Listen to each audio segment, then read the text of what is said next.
Hello everyone, today I'm going to be doing a review about the ATK0 mouse, which came out this year. Um, and let's just get started. So we have the box right here. It includes the 8K gem dongle and the cable, which I plugged in, and the mouse. It includes um, grip tape and extra dot skates and the full-size skates. But from what I noticed, the stock skates feel very slow and very sticky, which I don't like, so I just switched them to dot skates. Um, Weight and build quality. The weight of this mouse, which I got the solid color version, is 41 grams. Compared to previous mice that I've used, which is the AJ159 Apex, it comes in around at 56 grams, but in real world testing, it is actually 58 grams. The build quality, while I can say that the shell doesn't flex, I can feel that the bottom plate does flex. So please don't flex your mouse way too hard on this bottom plate of the mouse. Um, while my build quality or um, quality control batch is pretty good. Others batches were like had issues with the base plate, the sides has creaking or whatnot, and so I just got the solid color version. The coating, well, at first when I used this mouse, I needed to warm up my hand. Like I need my hand sweating, or I'm just not gonna grip the mouse. And even then, I feel like it's not quite grippy because my hand doesn't sweat a lot. It depends by people's reference. Like other people sweat much more than me, then I sweat much more than them. And as a non-sweaty person on the fingers, I need grip tape from like Talon Games, which I have here, which is the PU0. Yeah, oh, sorry. Um, and the third thing, the clicks. Ooh, okay, so I've noticed that the main clicks, when you press them in the front, you can say that it's pretty light, but when you, let's say, press them like in the back, you can notice it's very heavy when you try gaming with it, like doing this.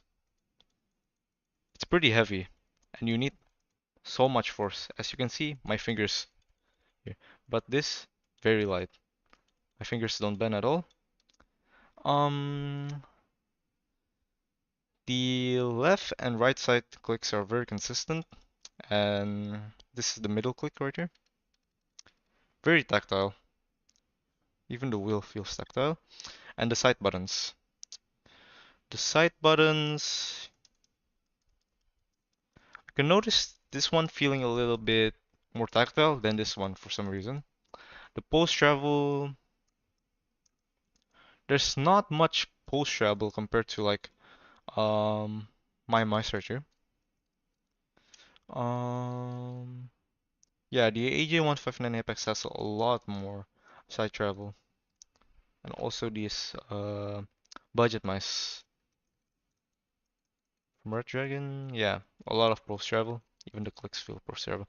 So overall, the clicks are okay if you click them at the front of the click shell.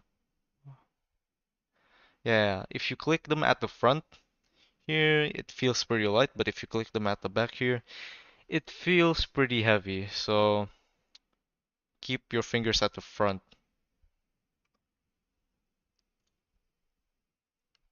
What are things? The sensor and specs. Well, the sensor feels fine. I have a glass pad and a cloth pad from Talon Games here. This is the Rockwell SE. While playing games, I've noticed that it feels pretty good. The sensor feels pretty good. My tracking is consistent even on glass pads. Like, hold on, I'm gonna get it. This Talon Games Nagisa. Oh, hold on. Okay. So, I do think the sensor is fine, but I'm quite worried about DPI downshift because I've used their ATK hub software, but I've noticed that if you put this mouse on like sensor sampling rate on competitive or firmware, the tracking feels a little bit inconsistent. So I just suggest you putting it on basic mode. You get the best battery life out of the mouse, which is like 200 hours. I've noticed this, and the mouse, I've only used this for 3 weeks, and the battery has gone down only for like 40%, which is pretty good. And yeah, so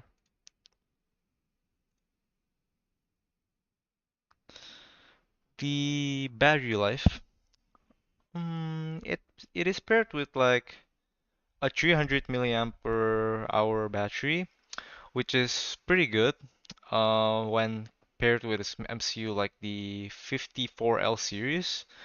It gives like very long-lasting battery life. It's like very good. I've used this for 3 weeks and I didn't need to charge it once at all. But I did try charging it for like to 200, no, to 100%, I'm sorry. And used it for like 3 weeks, 40% gone down. Very good. 40% in 3 weeks is just like good battery life.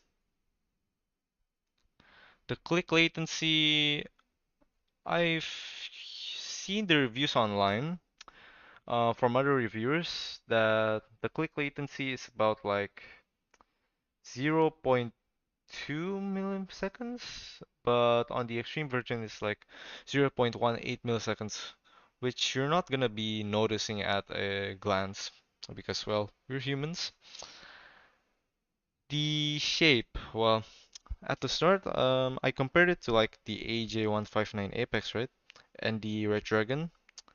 The Red Dragon is a little bit bigger on the back, and it also has curves, while the AJ159 Apex, which is comparatively like the Sora V2 or Ninjutsu Sora, as you can see, and the Pulsar, it has curves. So at the start when I was using this mouse, it just felt uncomfortable because I wasn't used to it being flat and I just felt it way too big for me. And then I found a new grip and from there it fits my hand for grip styles like claw grip. Fingertip grip I would not recommend because your fingers, if you place your fingers here, well, the clicks feel heavy and you don't feel stable at all when using this. For palm grip, I cannot say because I've never used a palm grip mouse, but I feel like it's not good for me and it's basically just preference for other people. So I cannot say much about that, but I would suggest relaxed claw grip or fingertip grip. But fingertip grip depends on your hand size as well. Mm, well, as a start, using the stock skates, it just felt really bad. So I just swapped them out for like other skates, which is the Talent Games Kumos, Iwa. Iwa is for the glass pad. S1, Westlab Cream, Westlab Orange, Dream Gamer Saturn. Saturn, yeah, yeah. Dream Gamer Septon. Control skates, and yeah, feels pretty good. The glide is very consistent, but on cloth pads, it feels a bit sluggish. So would have only recommended this on glass pad. And I would say this is the best mouse I've ever bought because, well, I found that the shape now fits me very comfortably and I can aim better with the shape.